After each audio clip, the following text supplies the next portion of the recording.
Lucas capítulo 1, versos 39 al 45.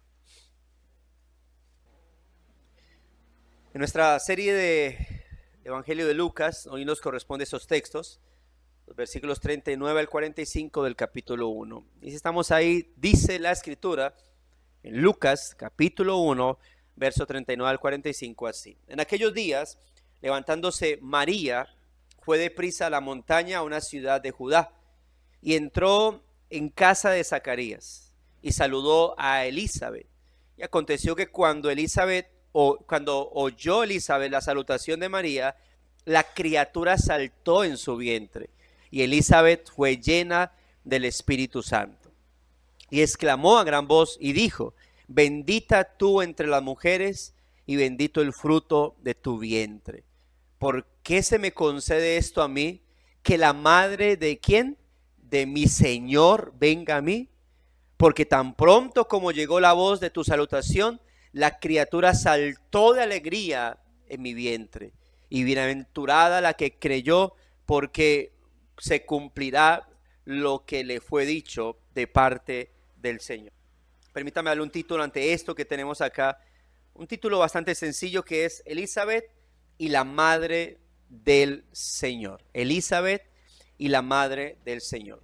Una frase teológica surgida por allá en el siglo V, dicha tanto por Ireneo de Lyon y luego por Gregorio Nacianceno, fue esta frase: lo que no ha sido asumido no puede ser redimido. Lo que no ha sido asumido no puede ser ¿qué? Redimido.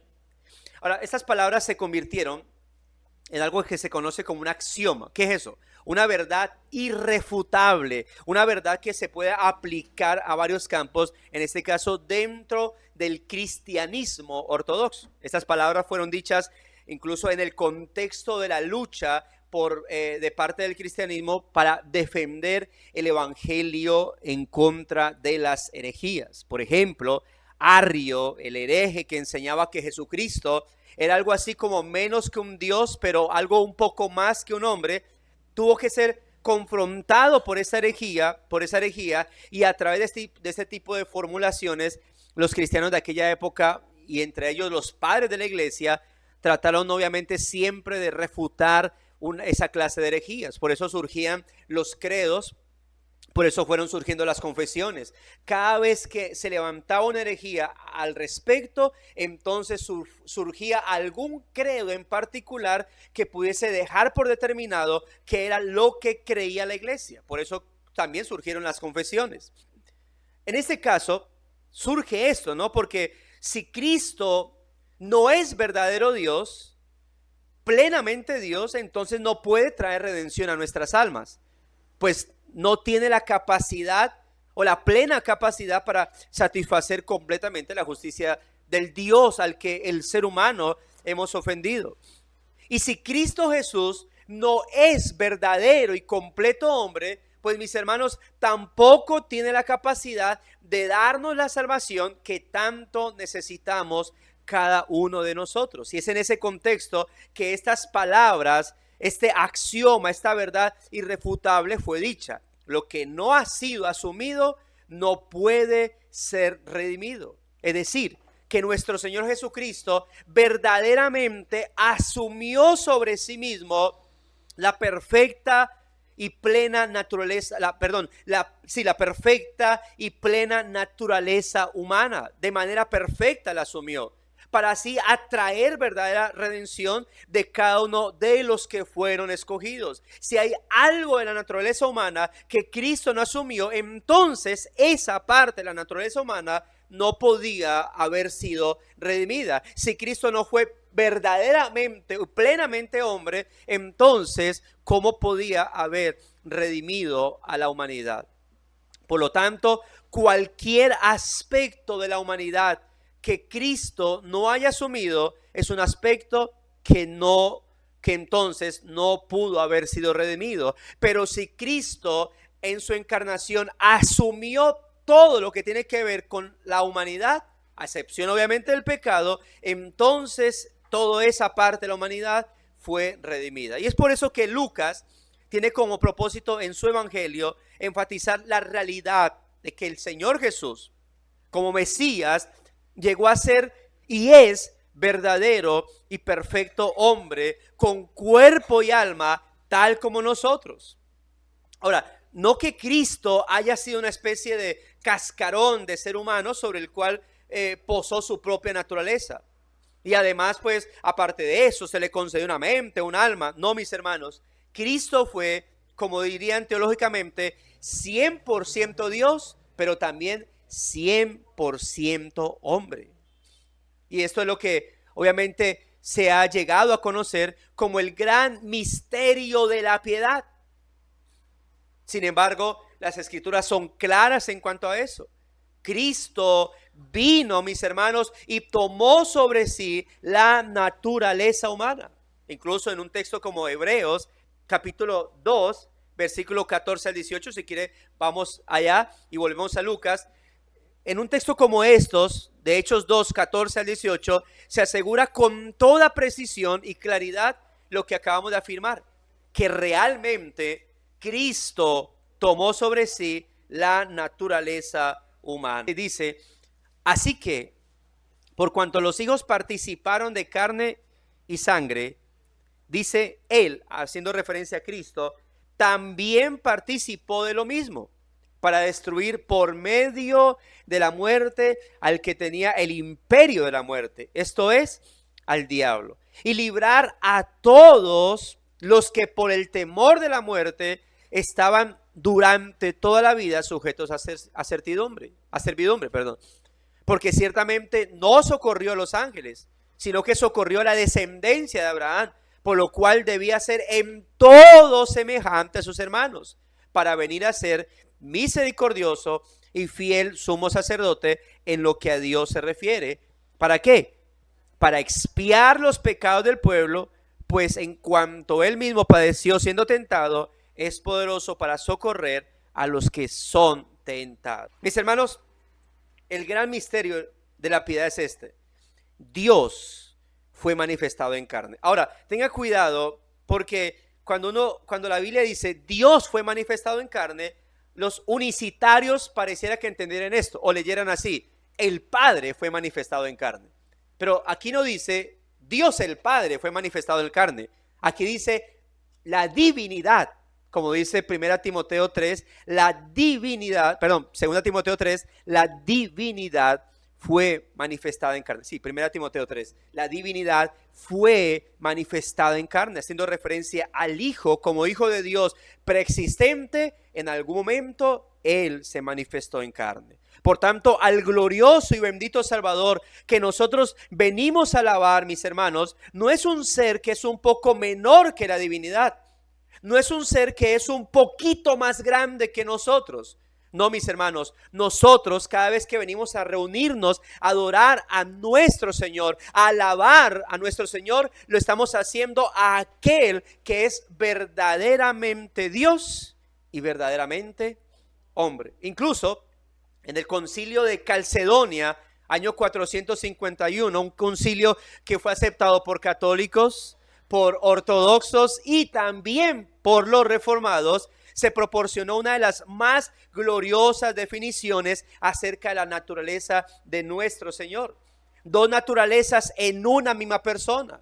Y observará, ahorita que lea eso, esa definición, observará la definición que los padres de la iglesia nos proporcionaron como una herencia para que nosotros, amados hermanos, hoy podamos estar en pie aquí alabando y glorificando a aquel que es digno, aun a pesar del misterio incomprensible para nuestra mente finita.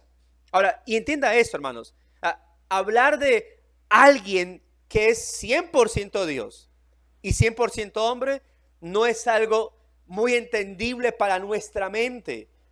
Nuestra mente es finita. Todo lo que tiene que ver con el Señor es infinito y nuestra mente es finita. Pero la Escritura nos dice que es así. Y por eso hay doctrinas respecto a Dios, sus atributos, y respecto a Cristo, como en este caso, la humanidad y divinidad, que son incomprensibles, que no son para entender, sino para creer de nuestro Señor. Ahora, observe lo que ellos escribieron en aquel gran concilio. Dice así: siguiendo pues a los santos padres, todos a una voz, enseñamos que ha de confesarse a uno solo y el mismo Hijo, nuestro Señor Jesucristo, el mismo perfecto en la divinidad y el mismo perfecto en la humanidad. Dios verdaderamente y Él mismo verdaderamente hombre, de alma racional y de cuerpo, consustancial con el Padre en cuanto a la divinidad, y Él mismo consustancial con nosotros en cuanto a la humanidad, semejante en todo a nosotros, menos en el pecado, engendrado del Padre antes de todas las edades, de acuerdo a la deidad, y en estos postreros días, Él mismo para nosotros y por nuestra salvación, nacido de María, la Virgen, la Madre de Dios. Ahorita hablaremos de eso. O lo que pudiésemos también llamar la Theotokos, en cuanto a su humanidad. Uno y el mismo Cristo, Hijo, Señor, unigénito, para ser reconocido en dos naturalezas inconfundibles, intransferibles, indivisibles, inseparables por ningún medio. La distinción de la naturaleza desaparece por la unión. Más bien es preservada la propiedad de cada naturaleza, concurrentes en una persona y una hipóstasis, no partida ni dividida en dos personas, sino uno y el mismo Hijo y unigénito, Dios, el Verbo, la palabra, el Señor Jesucristo, tal como los profetas desde el principio lo han declarado con respecto a Él, y como el Señor Jesucristo mismo nos lo ha enseñado, y el credo de los apóstoles, de los santos padres, que nos ha sido dado.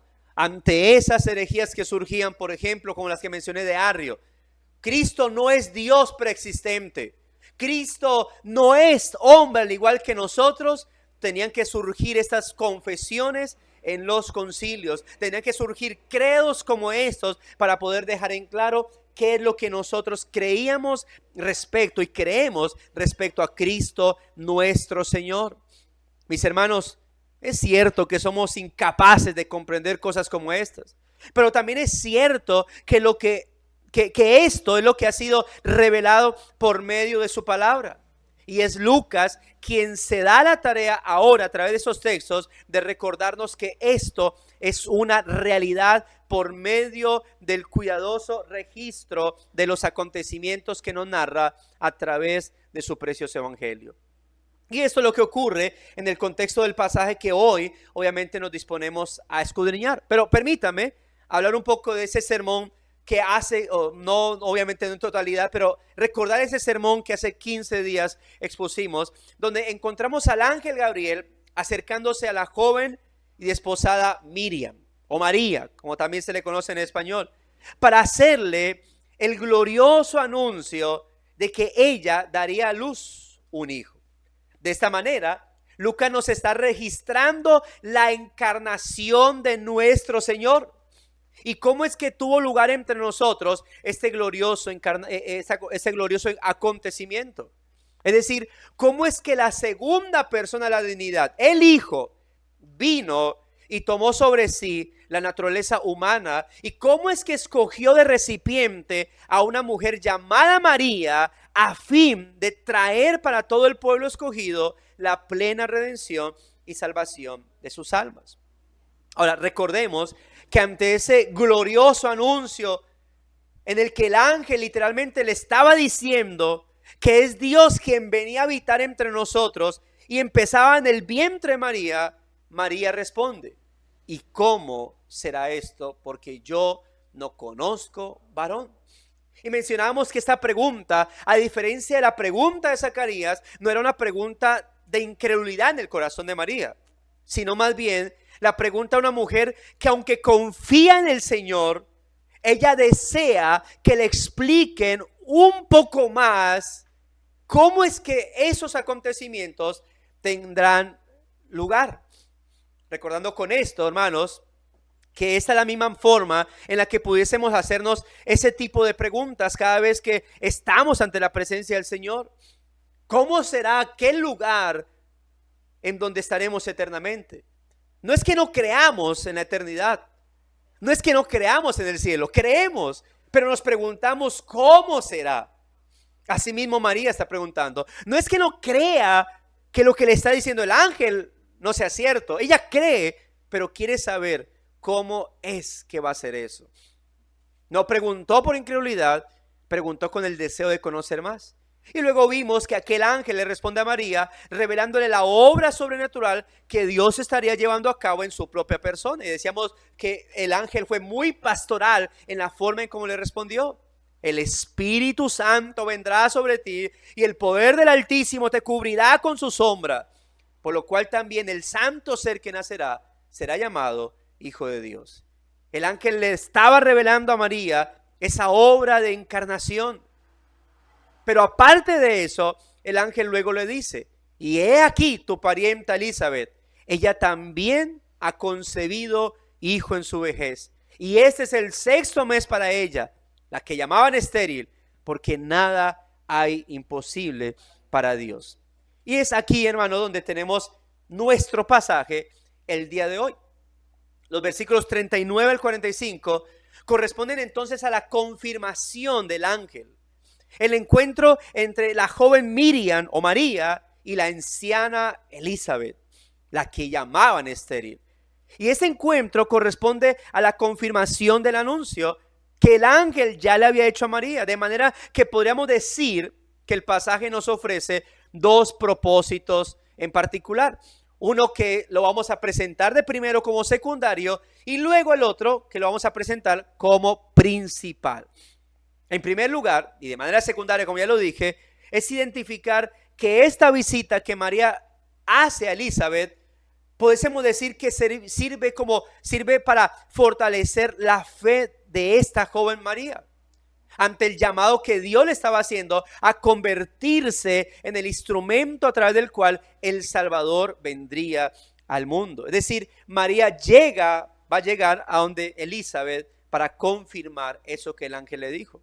Y en segundo lugar, y como propósito principal, encontraremos la confirmación del ángel, es decir, como el texto nos confirma que el niño cuyo nombre sería Jesús era verdaderamente el Mesías prometido, y como Mesías no solo es verdadero hombre, sino también verdadero Dios. Así que, dicho esto, nuestro sermón será presentado en dos puntos: la confirmación personal, versículos 39 al 41, y luego la confirmación profética, versículos 42 al 45. Hablemos entonces del primer punto, la confirmación personal, versículos 39 al 40. Dice los versículos 39 al 41 nuevamente: en aquellos días, levantándose María, fue deprisa a la montaña. Note, ¿fue cómo?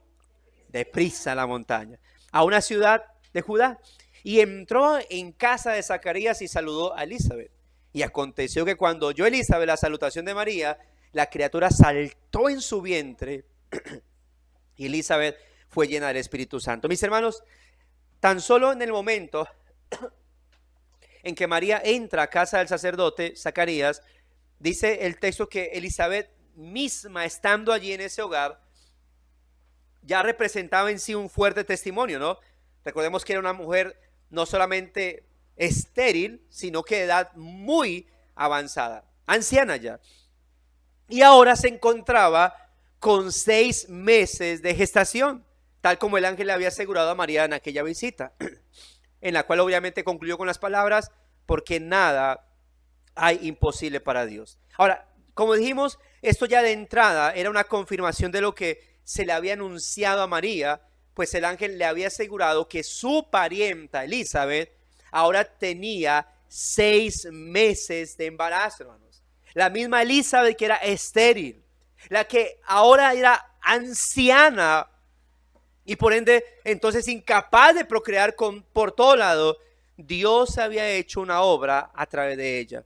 De modo que eso ya era un testimonio para María que el hecho de entrar a ese hogar y ver a Elizabeth con su vientre pronunciado era una confirmación de la veracidad de lo que el ángel le había dicho previamente a María. Mis hermanos, lo que María había escuchado del ángel no era algo cotidiano, era algo realmente extraordinario. Y el ángel había dicho que eso sería una señal para ella. Y tal como se lo dijo el ángel, María llegaría a ese hogar y comprobaría por ella misma la realidad y la veracidad de todos esos acontecimientos. Y ahora este bebé que se encontraba en el vientre de Elizabeth tampoco sería un bebé común. ¿Se trataba de quién? Del mensajero del Mesías, el último profeta del antiguo pacto, y de quien incluso los profetas del antiguo pacto habían anunciado su propia llegada. En Isaías 40 se habla de él como aquel que abriría camino en el desierto y clamaría para abrir camino al Señor. En Malaquías capítulo 4 lo vimos como aquel Elías que haría volver el corazón de los hijos hacia los padres y el de los padres hacia los hijos. Y ese bebé se encontraba ahora en el vientre de Elizabeth, según las palabras del propio ángel en Lucas 1:15, que ya lo vimos, que sería un bebé lleno del Espíritu Santo desde el vientre, mis hermanos. Es decir, el Espíritu del Señor traería esa llenura a aquel ser para que se convirtiera en el mensajero del Mesías. Ahora, cuando María entra y saluda a Elizabeth, versículo 41 nos dice que el bebé salta en su vientre. Y en el versículo 44 vemos que Elizabeth aclara por qué es que el bebé saltó en el vientre. Dice que tan pronto como llegó la voz de la salutación de María a los oídos de Elizabeth, la criatura dice, note esto, ¿saltó de qué? De alegría en el vientre. O sea, esto es una inspiración divina. Saltó de alegría en el vientre. Amados hermanos, lo que tenemos aquí es la inauguración del ministerio de Juan el Bautista, el cual no inició en el desierto, vestido con piel de camello y comiendo miel y langostas silvestres, sino ¿desde dónde? Desde el vientre mismo. Desde ahí estaba señalando hacia el Mesías, aquel de quien años más adelante lo reconocería como el Cordero de Dios que quita el pecado del mundo. Aquel bebé estaba proclamando su gozo de estar cerca del Mesías, cumpliendo su propósito.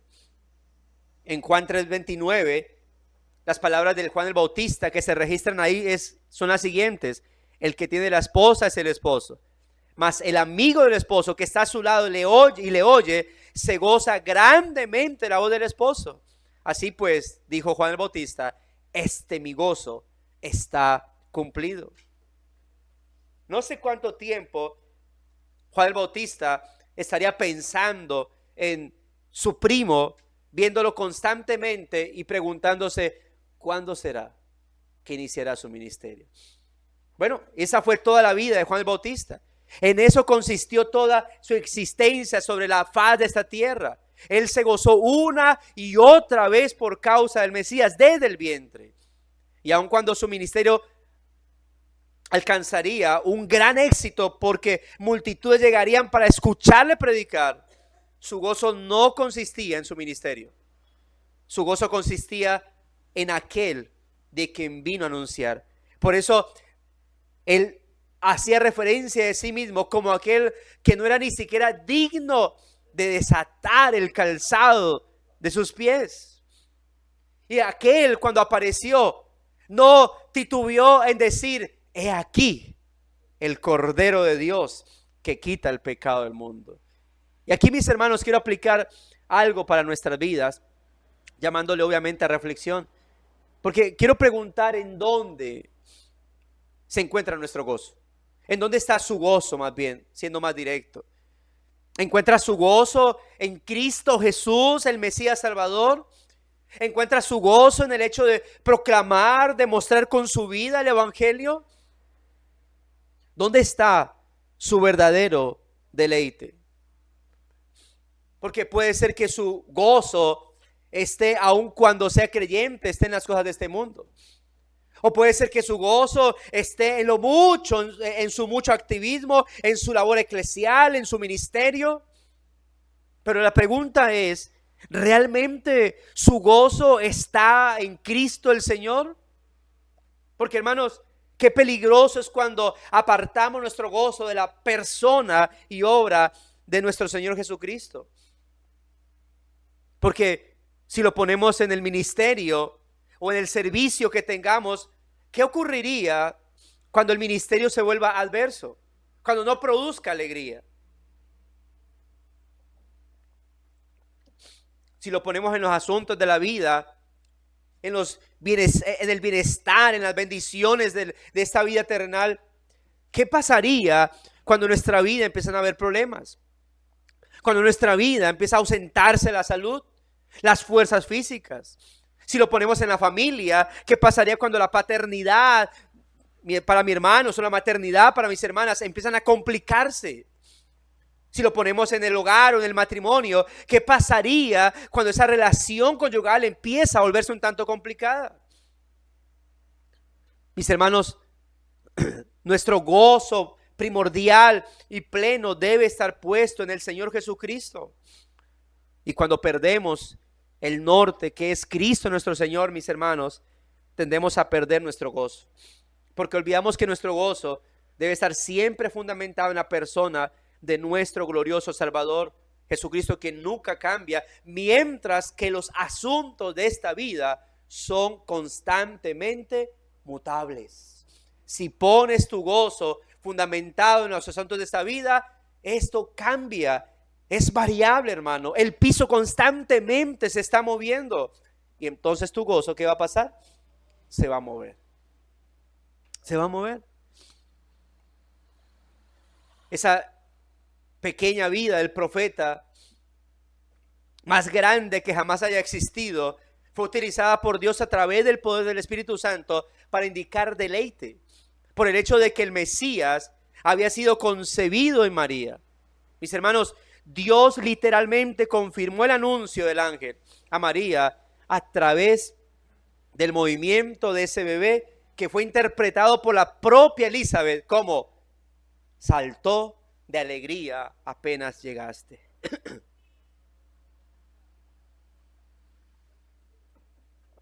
De esa manera pasamos de la confirmación personal a nuestro segundo punto, la confirmación profética, y en donde vamos a detenernos un poco más. Versículos 42 al 45. ¿Qué dice el texto? Y exclamó a gran voz y dijo: bendita tú entre las mujeres, y bendito el fruto de tu vientre. ¿Por qué se me concede esto a mí? Que la madre de mi Señor venga a mí. Porque tan pronto como llegó la voz de tu salutación a mis oídos, la criatura, interpreta Elizabeth, saltó de alegría en mi vientre. Y bienaventurada la que creyó, porque se cumplirá lo que fue dicho de parte del Señor. Esta segunda confirmación, mis hermanos, se da por medio de un grito de júbilo, de alabanza. Note lo que dice el texto: y exclamó a gran voz. O sea, cuando María llegó y la criatura saltó, ¿qué hizo Elizabeth? Literalmente gritó de alegría. Y muchos o muchas saben los gritos que saben hacer las mujeres, o de susto o de alegría. Bueno, imagínense a Elizabeth así mismo. No lo hago porque no me saldría muy bien. Pero gritó, exclamó a gran voz, de júbilo, hermanos, de alabanza. O incluso podríamos decir por medio de una especie de canto, porque eso es lo que hace Elizabeth una vez que su bebé salta en el vientre, de gozo al sentir cerca al Mesías. La palabra del Señor claramente nos revela que Elizabeth, aquella mujer, fue llena del Espíritu Santo. Y cuando hablamos de la llenura del Espíritu Santo, bueno, ya sabemos muy bien que el ser lleno del Espíritu Santo no tiene nada que ver con lo que en el carismatismo o en el pentecostalismo se habla de ser lleno del Espíritu Santo, que es temblar y hablar un idioma todo extraño, unas jeringonzas raras, o escaramucearse y tirarse al suelo y dar vueltas como loco. No, ser lleno del Espíritu Santo es cuando el Espíritu Santo toma dominio de esa persona y empieza a guiarlo y a dirigirlo y mostrar el camino de la voluntad del Señor para dirigir sus pasos hacia Él, hacia esa voluntad. Es la importancia, hermanos, por eso de que busquemos constantemente esa llenura para que seamos capaces de conducirnos por este mundo guiados por el Espíritu Santo, llenos del Espíritu Santo. Y una vez que la Biblia nos describe que esta mujer piadosa fue llena del Espíritu Santo, es entonces que ella grita, comienza a clamar, pero una voz de júbilo y alabanza.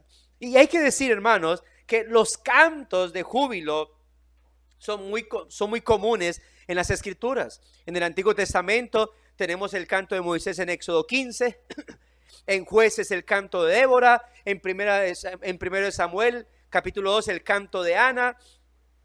Tenemos muchos cantos, bueno, los mismos salmos son cantos en la Biblia que estaban conectados con las obras de Dios, con las redenciones del Señor, con las obras milagrosas de Dios, con la misericordia de Dios. Vez tras vez, a lo largo de la historia de la redención, el pueblo de Dios ha cantado al Señor.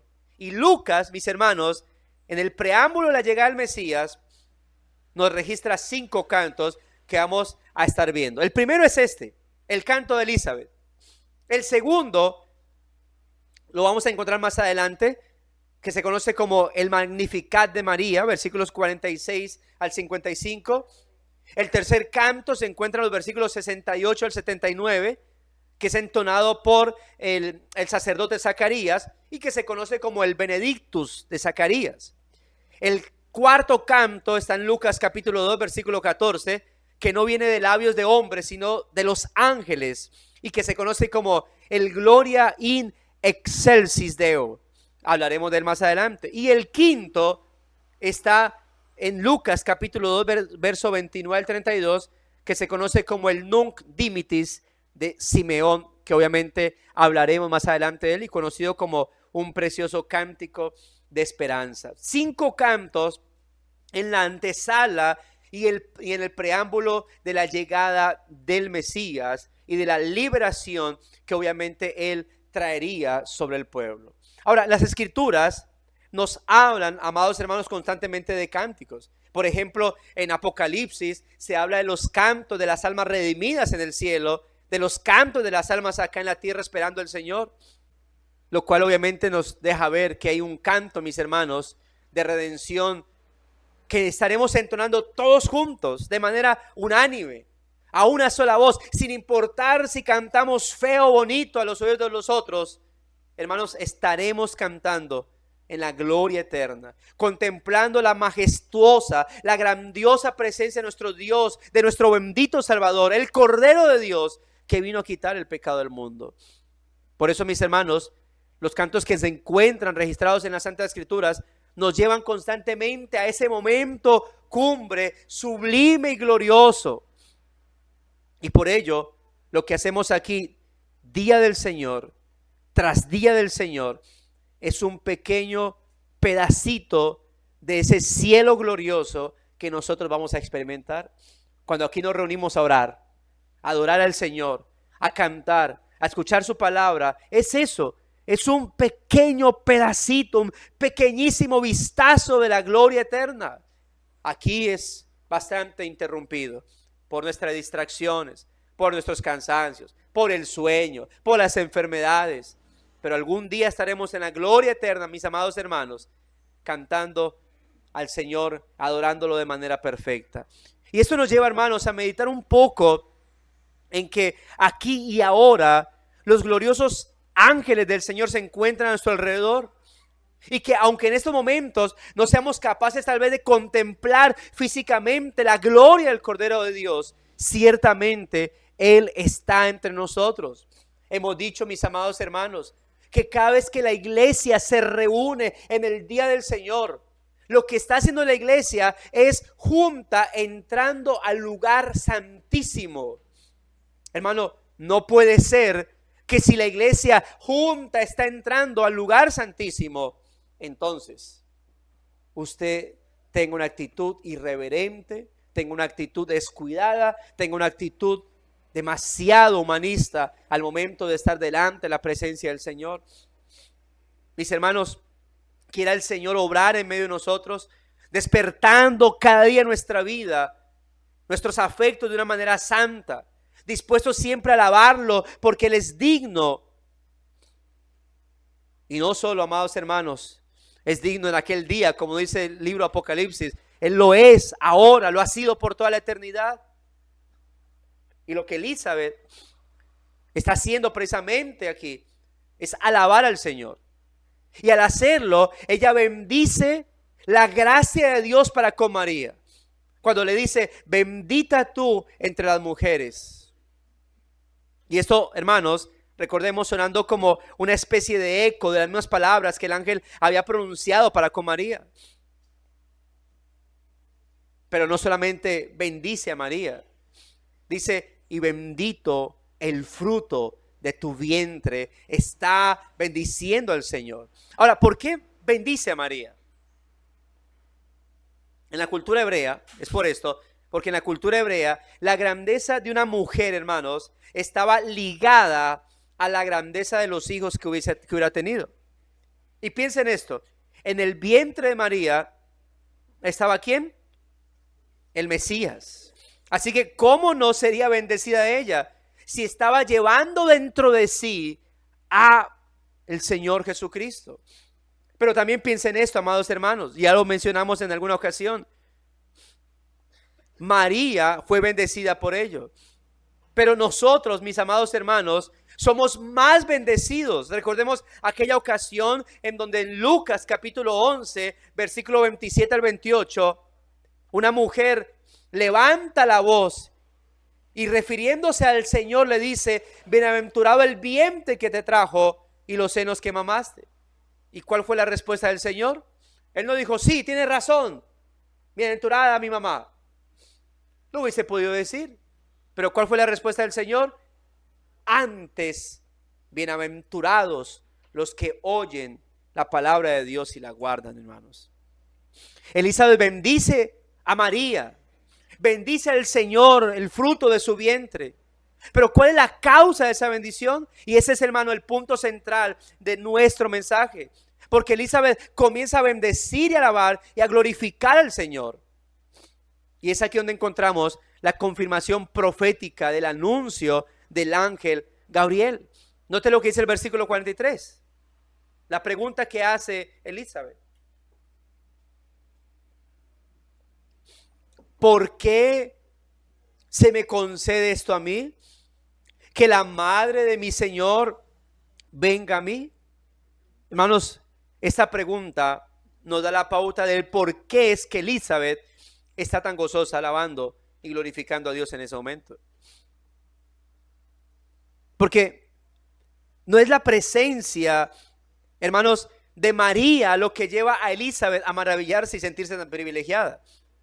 Algunos, sabemos quiénes, dirían que lo que lleva a Elizabeth a sentirse así, a alabar, es la presencia de María. Pero no es la presencia de María lo que lleva a Elizabeth a maravillarse, a sentirse tan privilegiada. El énfasis está en la persona dentro del vientre de la joven María.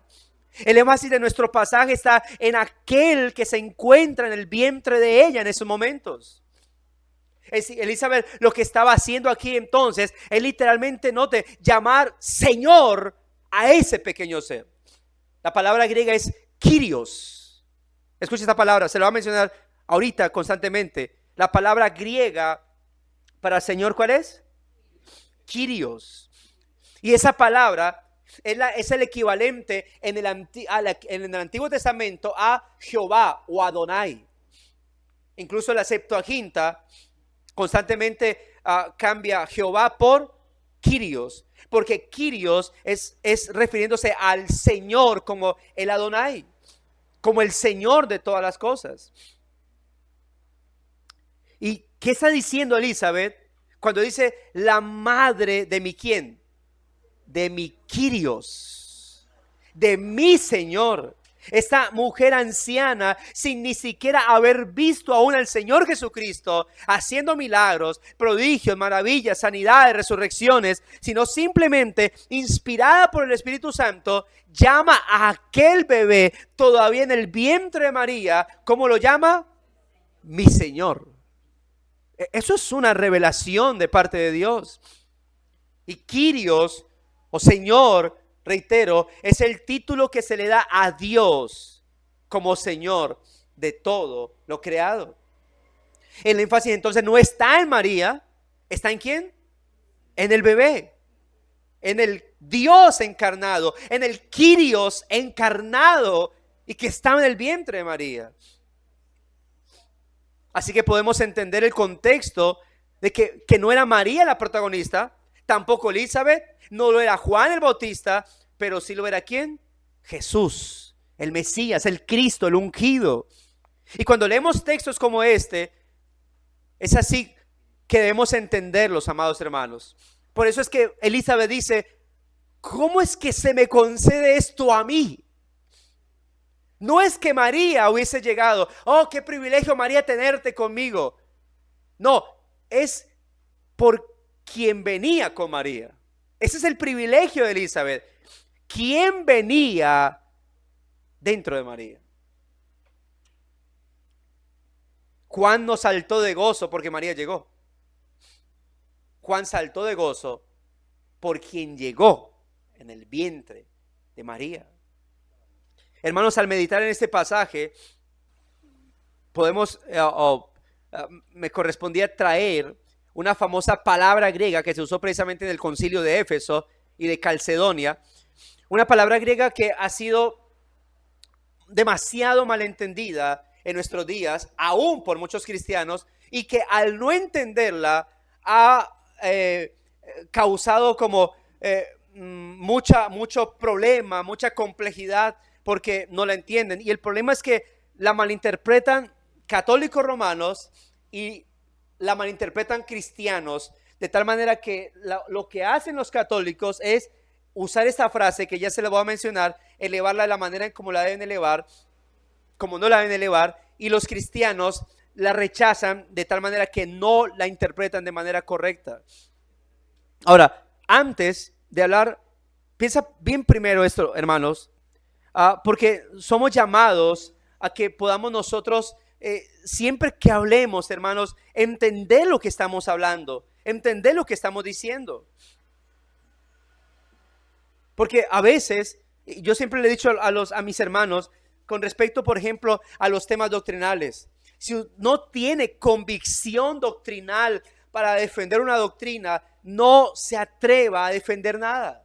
No se atreva a defender algo simplemente porque se lo ha escuchado del pastor y entonces ahora, como el pastor lo dijo, yo se lo voy a decir. Porque cuando le pidan contexto de esa defensa, va a quedar bloqueado. No podemos ser como loros hablando lo que otros dicen. Si yo no tengo una buena defensa, simplemente digo, bueno, no puedo refutarte eso, pero mi convicción es esta, punto. Esta es mi convicción y no te voy a refutar nada. Estoy convencido, no sé cómo explicártelo, pero yo sé que está en la palabra del Señor. Yo sé que está ahí. Ahora, si puede prepararse, muchísimo mejor. Si podemos crecer en apologética, es decir, en defensa de nuestra fe, genial. La Biblia dice que nosotros debemos estar preparados para todo aquel que demande razón de nuestra fe. Ahora, esta palabra griega de la que estoy hablando, es una palabra que que se ha tendido a confundir hoy en día y que obviamente incluso hemos permitido que se nos sea arrebatada por el catolicismo romano. Y la palabra griega es theotokos. Incluso hace poco, creo que este año, hubo una problemática en las redes por esta frase, la theotokos. ¿Y qué significa theotokos? Bueno, de manera no tan literal, esa frase se traduce como la madre de Dios. Y es así como leí ahorita, ¿se acuerda que leí ahorita cómo el concilio de Calcedonia se refiere a María como la madre de Dios? Y en un sentido, es como Elizabeth se está refiriendo a María cuando le dice la madre de quién, de mi Señor. ¿Qué dijimos que significaba la palabra Kyrios o Señor? Que esa palabra Kyrios hacía referencia a Señor de todo lo creado. En otras palabras, se refiere a quién, a Dios en su esencia de Señor de todo. De tal manera que si Elizabeth le estaba diciendo a María, la madre de mi Señor, ¿qué estaba diciendo? La madre de mi ¿quién? De mi Dios. Ahora, el problema es cómo se ha interpretado de mal esta frase. Y por lo tanto, debido a que otros la malinterpretan, entonces yo no la uso. Entonces la tengo que rechazar. Como el término católico, ¿se acuerda? ¿Qué significa católicos? Universal. Así que, y se refiere a la iglesia universal. Pero qué miedo utilizar iglesia bautista universal, porque inmediatamente nos dicen que somos católicos romanos. Y terminamos entonces dejando que nos arrebaten palabras, que nos arrebaten costumbres. Ahora, la palabra Theotokos, gramaticalmente en griego, está conformada por dos palabras, Theos y Tokos. Theos, que significa Dios, y Tokos, que significa dar a luz. Respecto incluso a esta palabra, Tokos proviene del verbo tikto, no TikTok como los jóvenes, ¿no? Tikto, que significa dar a luz o parir. De hecho, incluso esta palabra tiktot o este verbo, la raíz de este verbo es usado en Lucas 1:31 cuando dice dar a luz. También es utilizado en Mateo 1:21 cuando el ángel dice a María, darás a luz. Por lo tanto, la traducción más literal para la palabra Theotokos sería esta, la que da a luz a Dios. O más teológicamente, para no causar tanta confusión, esta interpretación la dio un teólogo, sería esta, aquella que da a luz a aquel que es Dios. Si Cristo es 100% Dios, si Cristo es 100% hombre y 100% Dios, entonces en cierto sentido, María es la madre de ¿quién? De Dios. Pero recordemos que tenemos que hacer la distinción, que cuando hablamos de Dios no estamos refiriéndonos al Padre, estamos refiriéndonos ¿a quién? A la segunda persona de la divinidad. Cuando decimos Dios fue manifestado en carne, no es lo mismo que decir el Padre fue manifestado en carne. Es el Hijo, la segunda persona de la divinidad, el Hijo fue manifestado en carne. Cuando la iglesia utilizó esta palabra, debemos entender que su propósito no era mariano.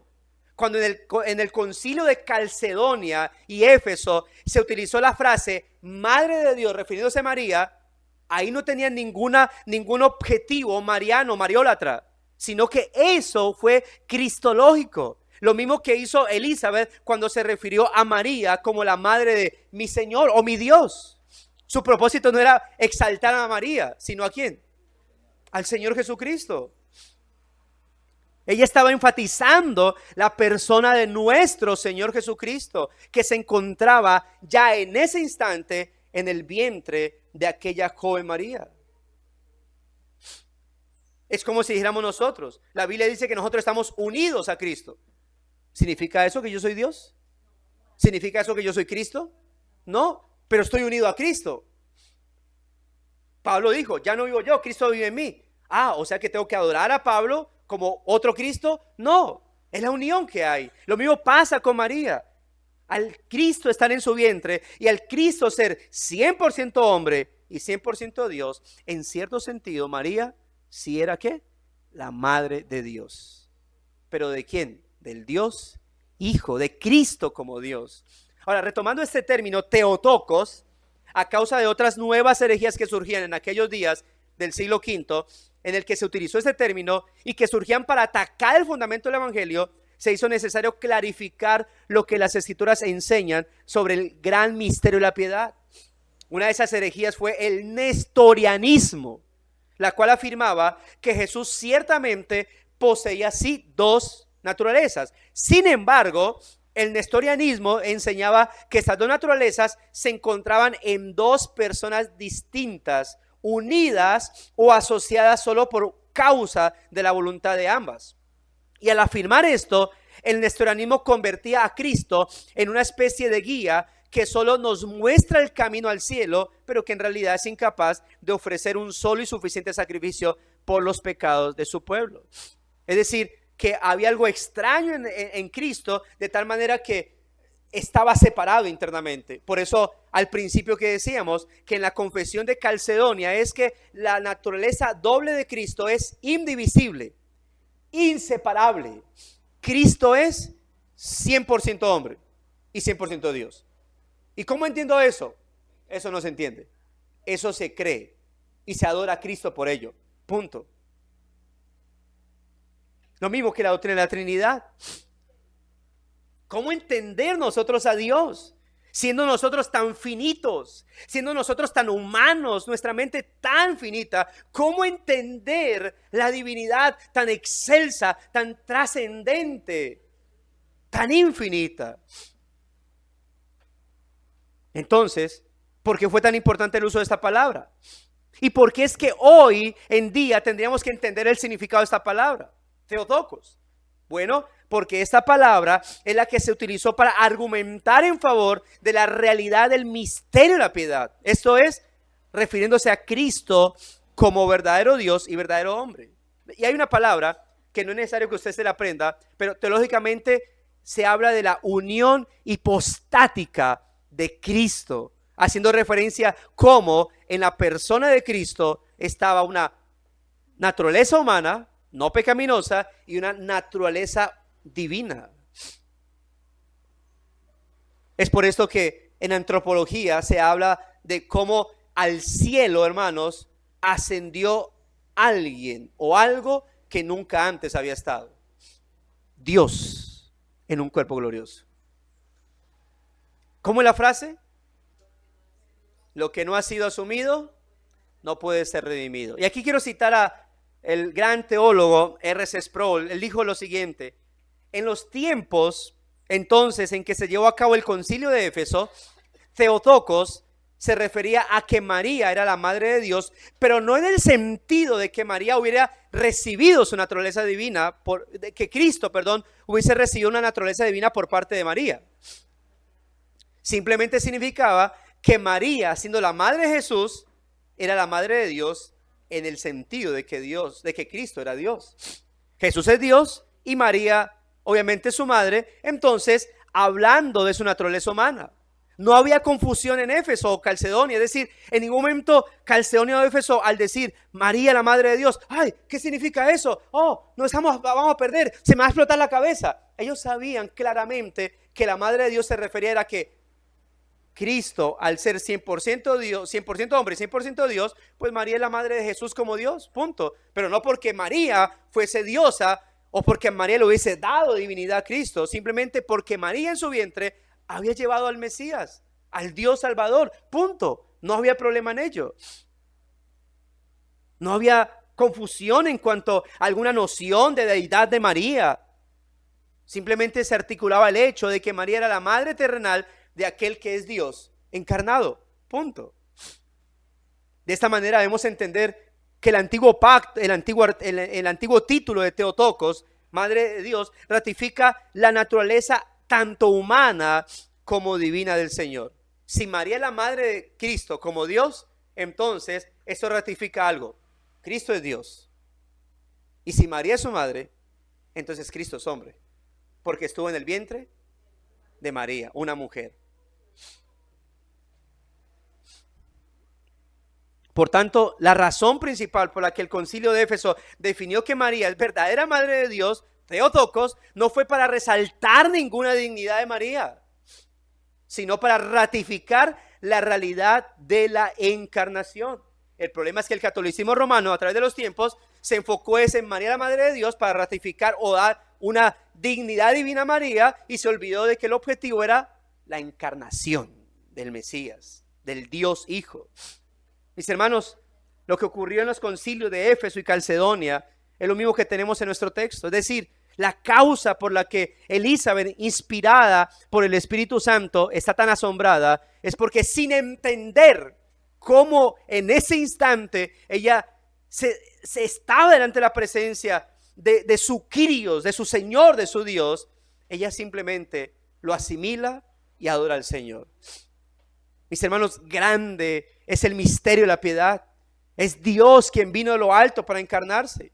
En Juan capítulo 1, versículo 1, dice: en el principio era el verbo era con Dios y el verbo era Dios. Y luego el versículo 14 dice: y aquel verbo que era Dios fue hecho carne y habitó entre nosotros. Cristo dijo: yo he descendido del cielo. En Filipenses capítulo 2 hace referencia a que Cristo, siendo en forma de Dios, no estimó el ser igual a Dios como cosa que aferrarse, sino que se despojó de sí mismo, tomando forma de siervo, hecho semejante a los hombres. Pero no dice el cual cuando era Dios, sino siendo Dios. Hermanos, Dios vino en la carne. Dios vino entre nosotros. Dios vino a morar en medio de este mundo caído. Eso es lo que llamamos el comienzo del estado de humillación del Salvador nuestro. El Kyrios, el Eterno, el Todopoderoso, el Señor de todo, se encontraba allí, delante de Elizabeth. Y esa es la causa por la que ella pregunta: ¿por qué se me concede esto a mí? ¿Quién soy yo para que mi Señor esté ahora aquí en mi casa y yo delante de Él? Como dice la Biblia de las Américas, ¿por qué me ha acontecido esto a mí? Mis hermanos, puedo temer que cuando leemos las Sagradas Escrituras, muchas veces las leemos con tal indiferencia y frialdad que nos olvidamos que lo que las Escrituras nos están narrando son la forma en la que Dios revela la redención de nuestras almas. Y lo ha hecho a través de los tratos que Él tuvo con personas débiles de carne y hueso, como usted y como yo. Personas que son capaces de maravillarse y de asombrarse ante los más gloriosos misterios que Dios se ha placido en mostrarnos. Y al leer esas palabras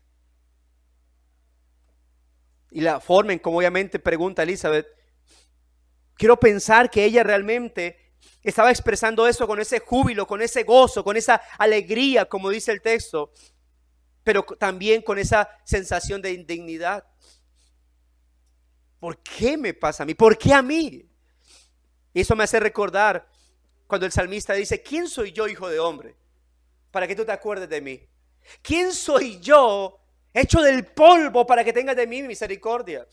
Es así como Elizabeth, asombrada, llena de gozo, porque su Señor está ahí en la casa de ella, enfrente de ella. A la vez se siente indigna. Hermanos, no podemos perder esta indignidad o ese sentimiento de indignidad. Y no digo que nos sintamos indignos y que no adoremos al Señor ni levantemos la cabeza ante el Señor. Es simplemente que no perdamos ese sentido de indignidad para que el sentido de gratitud sea mayor en nuestra vida. Mi hermano, que has conocido la gracia de Dios en Cristo, vuelve a reflexionar en esta pregunta y hasta a ti mismo. Esta pregunta, y luego el Señor, y pregúntate: ¿por qué? ¿Por qué a mí? ¿Por qué se me ha concedido la gloriosa salvación? Hay tantas personas mejores que yo, que en sus acciones tal vez serían mejor que yo. ¿Por qué a mí se me ha concedido que el Señor me ha llamado? Amigo que estás entre nosotros, no creyente, pregúntate: ¿por qué tú? ¿Por qué estás escuchando estas verdades en este instante? ¿Por qué se te ha concedido hoy el oír vez tras vez de la salvación de Cristo, de la encarnación de Cristo, de la salvación y la libertad que Cristo vino a traer? Mis hermanos, a menudo perdemos de vista el enfoque real y olvidamos la gracia de la que hemos sido objetos. Y por ello, tomemos la pregunta de Elizabeth y meditemos en nuestro corazón: ¿por qué se me ha concedido esto a mí? Porque recordemos esto, hermanos: sin Cristo y por nuestra naturaleza pecaminosa, nuestros afectos se encontraban miserablemente desviados, corruptamente desviados. Como dijo alguien, todo hijo de Adán y Eva se convirtió en un monstruo espiritual. Pero el Señor quiso venir a nuestra vida, hermano. Quiso venir a nuestro encuentro. Por eso recuerde la realidad de cómo es que nuestro corazón se encontraba puesto ante las cosas del mundo. Y nuestros rostros volviéndose hacia mirar el infierno y no el cielo. Recuerde cómo es que usted amaba aquello que debería haber odiado, pero odiaba aquello que en realidad debería haber amado.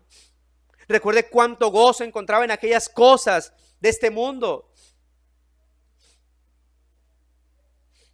Aquellas que ofendían, todas ofenden al Señor. Y recuerda, amado hermano, que usted y yo, fuera de la gracia de Dios, aborrecíamos todo aquello que más bien deberíamos haber deseado. Y a la vez que deseábamos con todas nuestras fuerzas todo lo que debíamos haber aborrecido. Recuerde que el ser humano, como dice la Escritura en Mateo 15 o en Marcos 7, el ser humano en su corazón está lleno de podredumbre. Todo lo malo sale del corazón.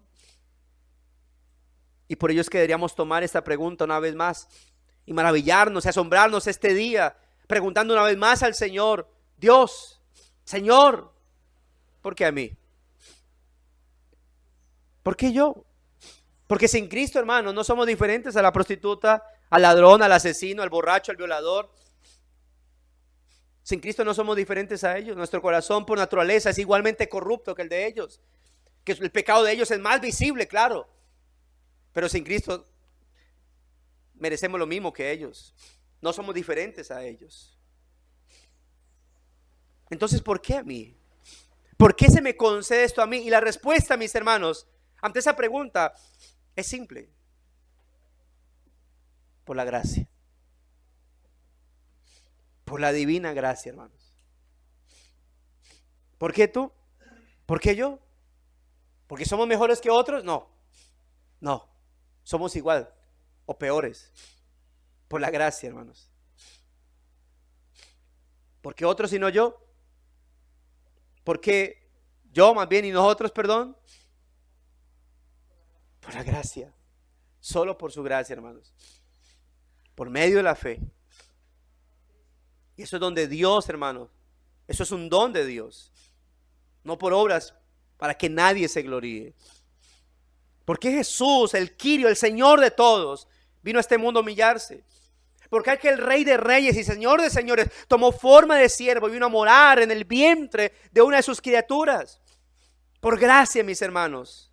Por gracia para los hombres, por gracia para las mujeres, por gracia para los ancianos, para los niños. Por gracia para todo, para con todo aquel que se arrepiente de sus pecados y esté dispuesto a poner su confianza en la persona y obra bendita del Señor. Y esto nos pone, y este punto nos pone en la conclusión, hermanos, de este precioso texto. En el versículo 45 dice: y bienaventurada la que creyó, porque se cumplirá todo lo que fue dicho de parte del Señor. Noten que Elizabeth bendice al final, y no primordialmente a María, pero sí la fe que le fue dada a María. Y por ello, y con real, obviamente, respeto a todos los que defienden la divinidad y la no pecaminosidad de María, hay que aclarar esto. Y es que María fue una genuina creyente en el Dios Salvador. Y para ser creyente, primero necesitamos reconocernos como pecadores necesitados de la gracia, misericordia y salvación de Dios. Y es por eso que aquellas dos piadosas mujeres, Elizabeth y María, estaban maravilladas de la abundancia de la gracia de Dios para con sus vidas, mis hermanos, porque se reconocían indignas e inmerecedoras de tan grande favor. Y esta misma bienaventuranza, amigos que nos visitan, es la bienaventuranza que puede recibir el día de hoy, porque hoy es día de salvación. Y para mis hermanos, hoy es día de gratitud por la salvación que se nos ha sido dada.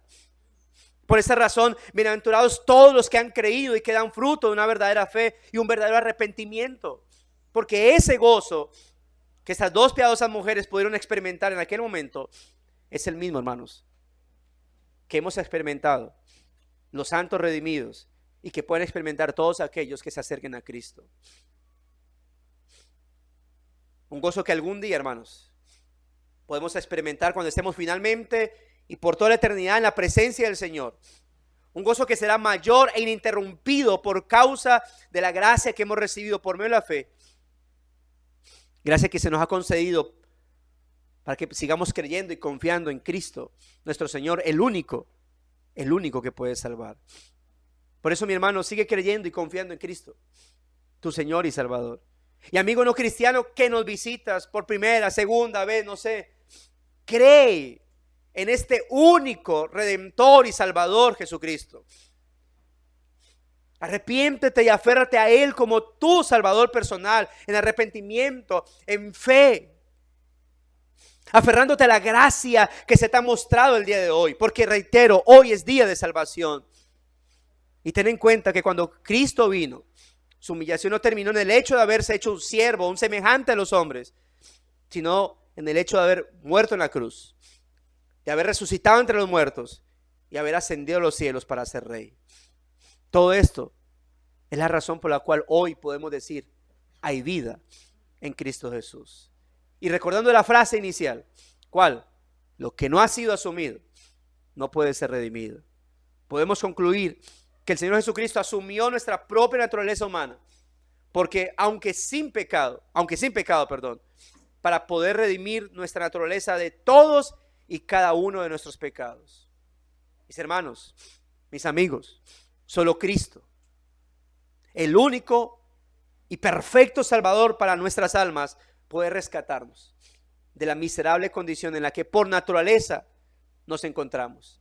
Solo Él puede rescatarnos de la condenación eterna del infierno. Solo Él puede mantenernos firmes en el caminar hacia el Padre. Por eso, ¿cuál es el ruego?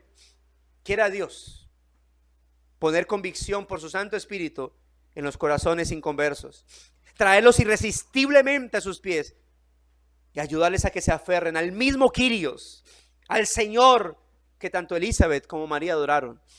Y quiera el Señor sembrar en el corazón de su pueblo este gozo maravilloso, para que al recordar la indignidad de cada uno de nosotros, podamos también recordar la abundancia de la gracia de nuestro Señor y llenarnos de más y más gratitud ante nuestro Señor, mis hermanos. Oremos a nuestro buen Dios. Bondadoso Dios y Padre, gracias por tu amor, por tu misericordia, por tu gran bondad para con nosotros, Señor. Gracias por permitirnos estar delante de ti.